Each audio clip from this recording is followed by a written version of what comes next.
Assalamualaikum warahmatullahi wabarakatuh. Waalaikumsalam warahmatullahi wabarakatuh. Selamat siang teman-teman.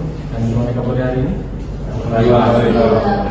Ya, kita sudah masuk ke semester ke-7 ya, gitu ya. Semester ke-7 bahwa ini mata kuliah yang sudah ke spesifik gitu ya, ke fokusannya kalian kemana.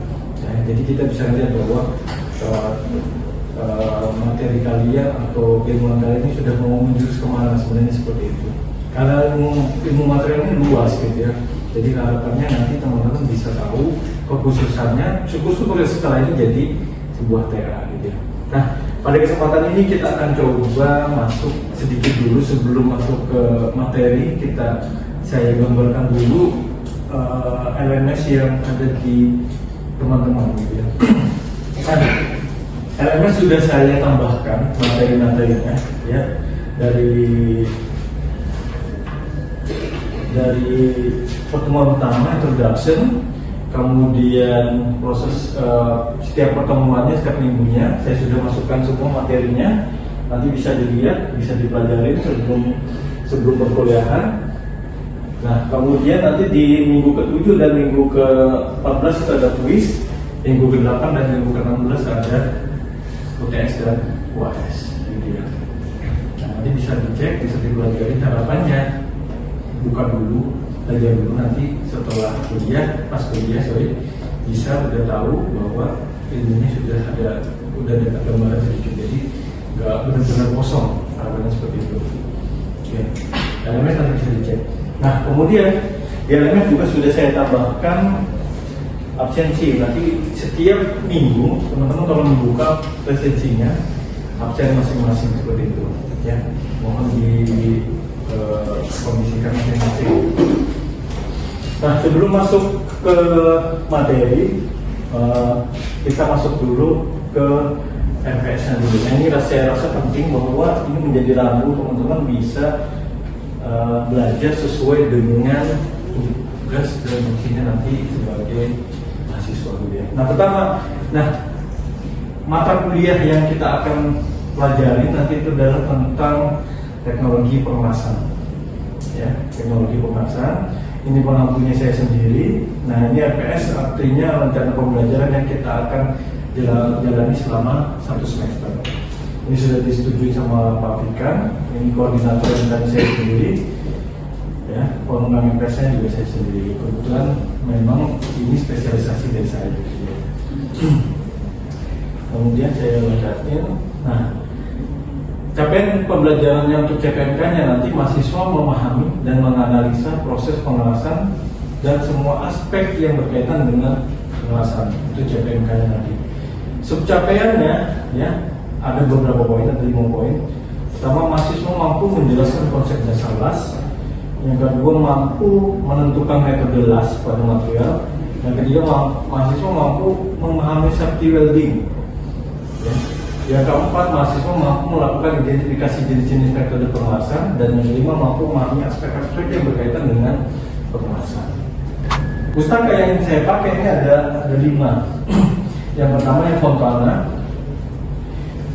tentang corrosion engineering bisa dipakai, itu ada untuk pengelasan. Kemudian punyanya Oakley, ya, kemudian Scully, Stewart, kemudian Harsono yang terakhir intro di teknologi pengelasan. Nah, ini paling umum. Ini Pak, kalau yang punya Indonesia ini udah mencakup semuanya. Ini rangkuman dari teori pengelasan yang disederhanakan dalam bahasa Indonesia. Ini sudah paling umum dipakai di dunia pengelasan atau di akademi pengelasan. Terutama nanti kalian sudah TA, dokter pustaka itu rata-rata mesti ada. Ini terakhir ini. Berikutnya referensi penelitian dan pengabdian abdi, maksudnya pengabdian masyarakat dosen dalam perkuliahan. Ada beberapa tulisan yang sudah saya terbitkan di Sinta 2. Ya, ada banyak penerbitan yang sifatnya internasional juga. Nah, ini menjadi landasan bahwa mata kuliah ini sudah bisa dikembangkan. Teman-teman nanti bisa melihat perkembangan sudah sejauh mana. Ya. Di sini saya sudah coba menulis di Sinta 2 mulai tahun 2021 tentang analisis variasi arus pengelasan kombinasi. Jadi pengelasan yang awalnya konvensional dengan satu jenis, ini saya lakukan kombinasi. Ya, kemudian dari produk atau dari mata kuliah ini saya kembangkan untuk menjadi sebuah pengabdian masyarakat yang nantinya masyarakat itu bisa mengalami proses pengelasan, perkembangan pengelasan, aplikasi pengelasan.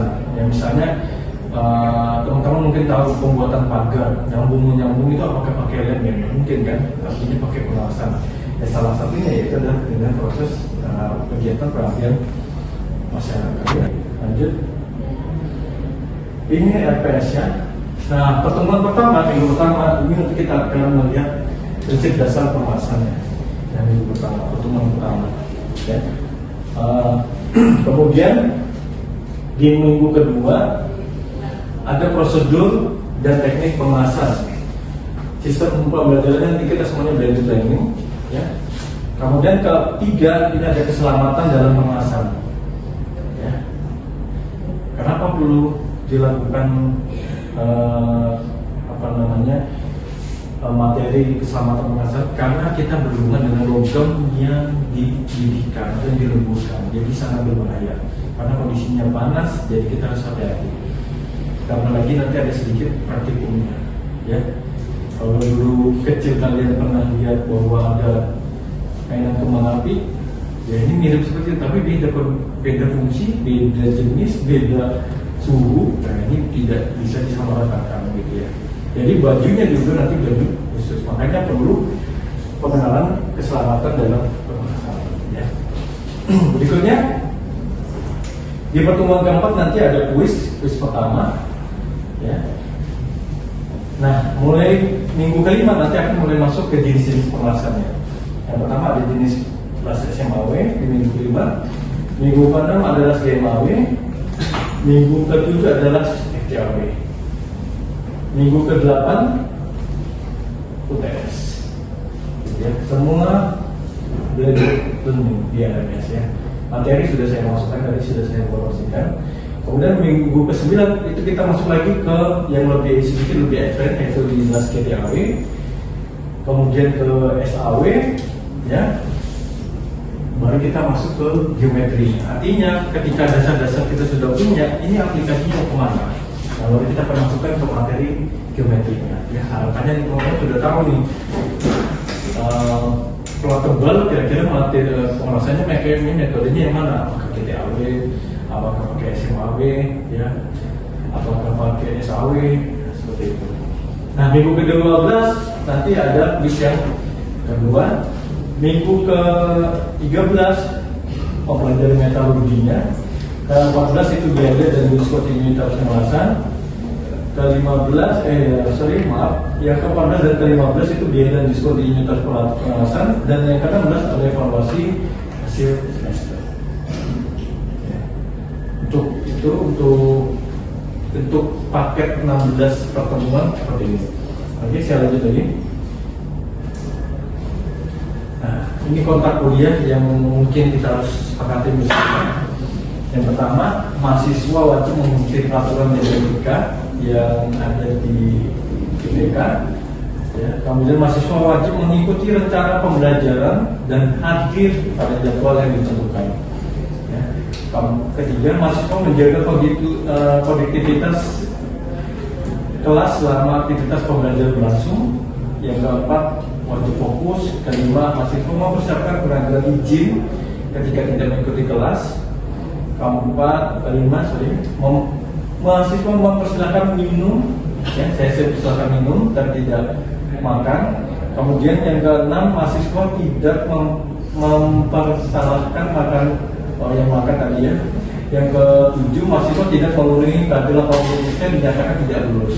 Kemudian ini materinya, bobot penilaiannya, kuis 1 nilai bobotnya ada 20%, kuis 2 ada 20%, UTS 30%, UAS dan UAS itu 30%, jadi total 100%. Kemudian ini bobot subjek yang tadi, ya, tadi yang sudah saya jelaskan di atas. Kuis itu subjek yang nomor 1, 2, 3, kuis 2 nomor 45, UTS itu nomor 1, 2 dan 3, UAS nomor 3, nomor 4. Oke. Dari penjelasan saya tentang aturan atau kontrak kuliahnya yang mau ditanyakan? Ada yang menanyakan dulu? Sudah menerima? Bisa kita jalani?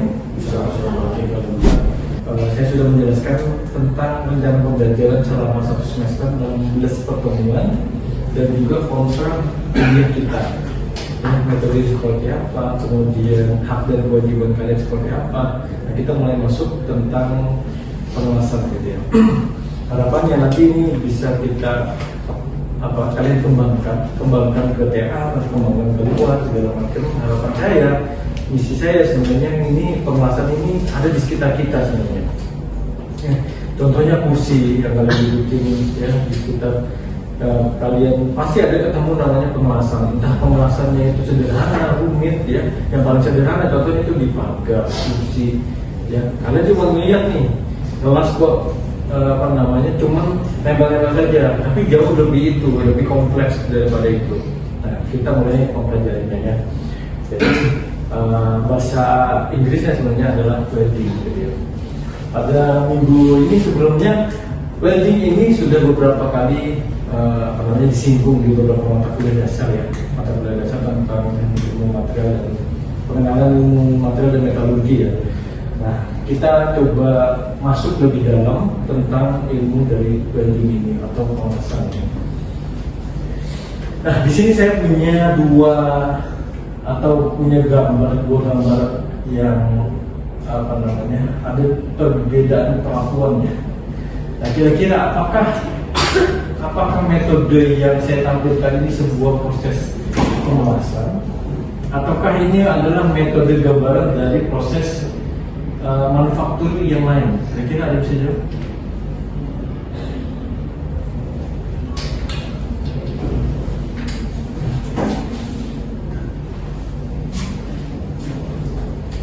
Ya, saya Izin jawab Pak, material pengawasan 062101. Dari yang pernah saya lihat Pak di kehidupan sehari-hari, mungkin yang gambar D ini sih Pak yang pengawasan. Jadi pengawasan itu kita lihat nanti ujung muaranya. Apakah nanti fungsinya itu menjadi sebuah penyambungan? Ya, kalau menjadi sebuah penyambungan, itu menjadi proses pengawasan. Ya. Tapi kalau muaranya itu menjadikan sebuah produk, ya, walaupun sama-sama ada material yang dilebur, kemudian dikasih pola untuk dicetak, kemudian ditempatkan material yang leburnya tadi, kita lihat kalau dia jadi sebuah produk itu berarti proses pengecoran. Ya. Tapi kalau dia menjadi produk yang terakhir dia hasil akhirnya karena dia melihat ini untuk jadi penyambungan, jadi prosesnya adalah proses pengawasan. Ya, itu yang membedakan. Ya. Nah, cara prosesnya sama ya. Tadi itu prosesnya materialnya dileburkan juga. Antara pengecoran. Nah, kalau saya ulangin ya, kalau pengecoran itu menjadi sebuah produk, kalau pengawasan menjadi sebuah produk yang tujuannya adalah penyambungan. Seperti itu. Oke, kita lanjut ya. Nah, dalam proses pengawasan kita masuk dulu ke jenis-jenis proses penyambungan. Nah, yang paling dasar itu adalah jenis joining proses dan equipment. Ya, dalam joining proses itu ada beberapa poin yang kita akan secara garis besar. Itu ada welding, ada basic bonding, ada fastening. Tapi yang menjadi tahap pembelajaran kita pada pertemuan ini ada tentang seputar welding. Nah, welding nanti dibagi lagi. Ada fusion, ya. Fusionnya itu bisa secara chemical dan elektrikal. Ini fusion itu penyambungan atau pelembungan. Kemudian ada brazing dan soldering, ada solid state. Nah, solid state ini tergantung dari jenisnya mau yang mana, ada elektrikal, chemical atau mekanikal. Ya. Nah, kita masuk sedikit. Pengenasan adalah sebuah proses penyambungan dua logam dan atau paduan-paduan logam dengan cara memanasi baik di atas batas cairnya atau di bawah batas cairnya tersebut, disertai tekanan atau tanpa tekanan. Pokoknya di situ. Berikutnya kita ngomong ke welding proses ya. Secara garis besar, proses pengenasan dibagi menjadi dua grup. Yang pertama adalah fusion, yang penyambungan dua logam dengan menggunakan panas sampai terjadinya perburuan logam di daerah tersebut. Nah, contohnya seperti itu.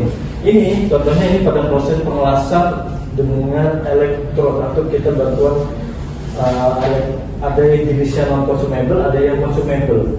Ya, kita memanaskan di sini dan di sini jadi proses pemanasan. Proses pemanasan yang tinggi ini mengakibatkan plat itu menjadi lebur. Nah, ini peleburan ini yang menjadikan proses fusion antara filler metal dan bagian dari bahan intinya sendiri atau base metalnya. Kemudian sumber energi untuk pengasan itu ada beberapa yang bisa kita manfaatkan. Pertama itu sumber listrik, kemudian sumber kimia, mekanis seperti tadi friction welding, kemudian solid state atau gabungan dari beberapa sumber yang ada di atas tadi. Prinsip fusion welding adalah memberikan panas, ya. Kita ngomong fusion welding dulu. Prinsip fusion welding adalah memberikan panas agar ujung logam yang akan disambung mencair. Poinnya di situ, tujuannya di situ. Proses penyambungan bisa menggunakan tambahan logam atau hanya menyambungkan logam induknya. Ya. Kondisi yang nomor 2 yang ini, kondisi yang paling yang bawah ini biasa terjadi pada plat yang tipis, gitu ya. Ketika pengelasan plat tipis itu harusnya dia yang konvensional kita harus menambahkan bahan pengisi. Untuk plat tipis ini kondisinya berbeda. Nah, kondisinya berbeda kenapa? Karena kalau kita masukkan bahan pengisi itu kecenderungannya adalah ampere yang dipakai itu tinggi, suhunya tinggi, materialnya terlalu tipis, akibatnya menjadi cacat atau rusak. Nah, solusinya adalah menggunakan metode yang hanya dengan logam induknya itu sendiri saja. Itu yang kita manfaatkan. Gitu ya. Jenis-jenis fusion welding, nah kita mulai nanti coba lebih familiar, teman-teman. Ada jenis SMAW, ada SAW, ada GTAW, ada DMAW, ada PAW, FCAW.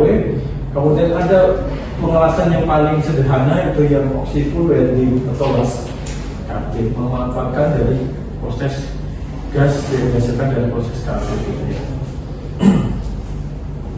Untuk fusion welding masih dibagi lagi menjadi yaitu fusion welding dengan gas, itu ada OAW, GTAW, DMAW, dan FCAW.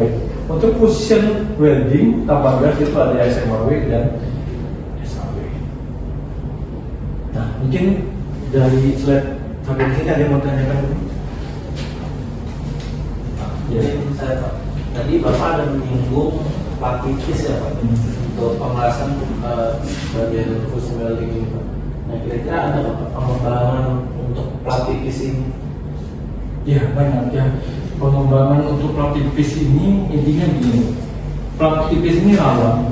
Rawannya itu dalam artian ketika kita terlalu memberikan konsentrasi panas yang berlebihan, itu plat tipisnya akan rusak, terlebur segala macam. Nah, solusinya bagaimana? Kita memakai peleburan di material itu sendiri. Ya. Nah, perkembangannya bisa pakai metode namanya spot welding.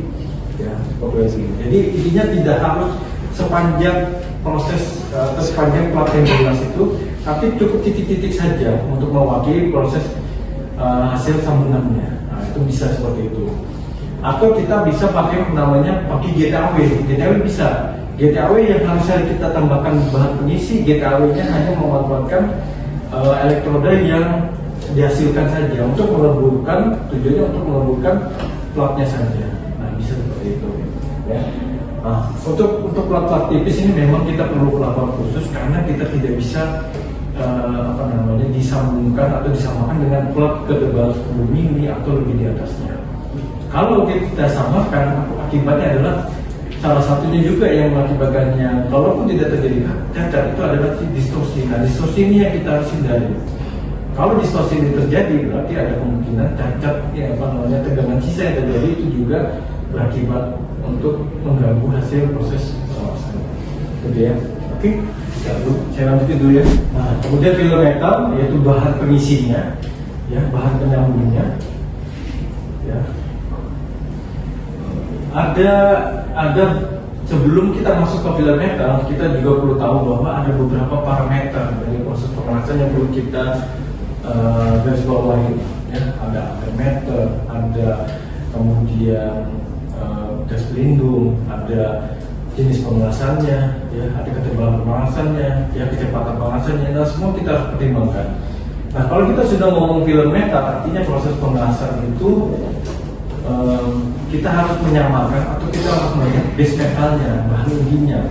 Kalau tidak boleh bahan pengisinya ini harus lebih keras, bahan pengisinya lebih keras daripada base metalnya. Apa yang terjadi? Susah nyambungnya, kondisinya bisa gagal seperti itu, ya. Ini contoh video.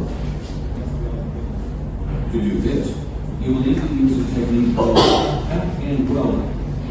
Backhand welding is welding with an opposite progression, meaning the direction of welding is opposite of the previous weld. The work and travel angles will be the same as before, except that the direction of travel is opposite, and you will be using a drag travel angle rather than a push travel angle. The torch is tilted in the direction of travel as if dragging the puddle along. For left-handed welders, the angles and direction of travel will be reversed. Beginning at the end of the cast, create a puddle and Ini jadi opsi sebelum adding filler belts. kita memanfaatkan klemnya, ini klemnya Filler rod untuk meluburkan bahan pengisi. to create a cover plate with a smooth and consistent ripple pattern that is approximately 1/2 of an inch wide. It may be necessary to use a slight side-to-side motion to control the size of the puddle. Ya. Berikutnya kita tadi kita observasi itu memanfaatkan panas. Kita berikutnya adalah masuk ke A. Ini dari sumber listrik. Ya. Apalagi merupakan prinsip mencatat arus listrik di antara jet yang dibentuk tegangan jet dan kawat elektroda. Ya. Suhunya bisa sampai 5000 derajat. Kemudian polaritas listriknya kita bisa pakai AC atau DC. Nanti saya jelasin lagi bahwa AC atau DC itu efeknya di mana. AC itu bisa lebih dalam, kalau DC itu permukaan bisanya lebih luas di permukaan. Ya, seperti itu. Nah, berikutnya adalah SMAW atau disebut las busu listrik terbungkus. Metode pengelasan paling banyak digunakan, yang paling dasar, yang paling gampang. Contohnya ini biasa kalian pernah dengar atau sebutannya adalah stick welding.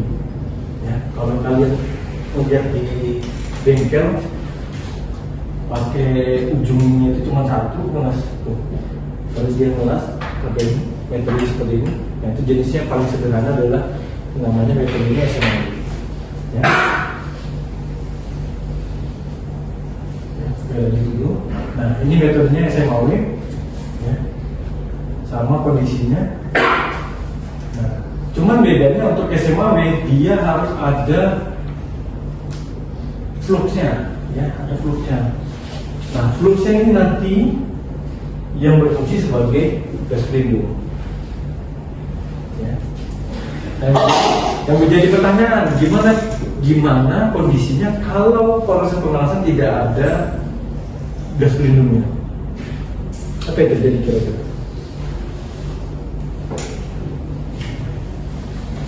Masuknya udara, Pak. Masuk udara berarti efeknya nanti kapan? Cacat. Ya, hasil-hasilnya gimana? Misalnya minimal ada proses gas, minimal seperti itu. Bisa kita kondisikan seperti itu. Makanya SMAW itu harus ada fluxnya. Nah, kalau SMAW saya bersihkan fluxnya itu, yang saya mau leburkan ini, apa yang leburkan ini tapi flux saya lepas, bisa nggak? Kira-kira? Bisa, tapi cacat. Karena tidak ada yang berfungsi sebagai nanti gas pelindung sekitar. Ya, jadi kondisinya seperti itu. Jadi untuk SMAW ini unik, simple, tapi kalau dia ada masuk hidrogen, kemudian fluxnya itu rusak, hasil pengelasannya jelek, rusak. Gitu. Oke, ini keuntungannya SMAW, peratannya sederhana, mudah, kemudian portable, penggunaannya banyak macam-macam ya. Kemudian jarang digunakan pada aluminium ya, untuk kondisi-kondisi yang perlakuan khusus itu jarang dipakai, gitu ya. Ya. Nah, untuk SMAW ini memang terlihat mudah, murah, cuman memang juga nilai kekuatannya juga lebih rendah daripada yang lain. Oke, kita lanjut ke GMAW. Berbeda dengan SMAW tadi, SMAW. Kalau SMAW itu non consumable, ya, artinya tipnya juga harus diganti. Ya, kelemahannya tadi SMAW itu ketika udah pendek, kasih pengalaman yang lebih pendek itu harus dibuang. Jadi melas itu tidak bisa.